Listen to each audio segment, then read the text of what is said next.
Hello दोस्तों, मैं आपकी अंतिमा अपने यूट्यूब चैनल पर आप सभी दर्शकों का स्वागत एवं अभिनंदन करती हूँ। एक छोटा सा नाट्य सुनाने जा रही हूँ। अच्छा लगेगा तो लाइक सब्सक्राइब ज़रूर करना।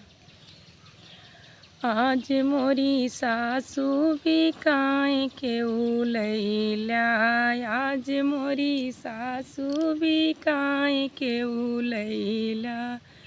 रुपया मा लैला मोहरिया मा लैला, रुपया मा लैला मोहरिया मा लैला। यस जियरा जा रही कन्नी मा लैला, यस जियरा जा रही कन्नी मा लैला। आज मोरी जेठनी भी काहे के उलैला, आज मोरी जेठनी भी काहे के उलैला। ए कन्नी मा लैला या ठन्नी मा लैला, ए कन्नी मा लैला या ठन्नी मा लैला।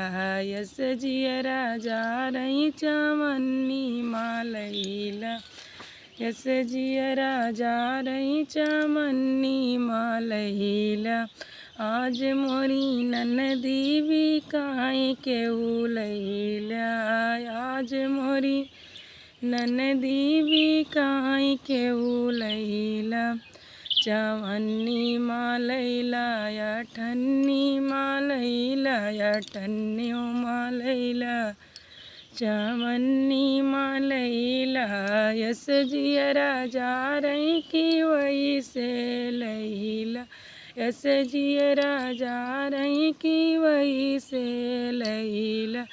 आज मोरी ननदी भी काहे के उलैला, आज मोरी ननदी भी काहे के उलैला।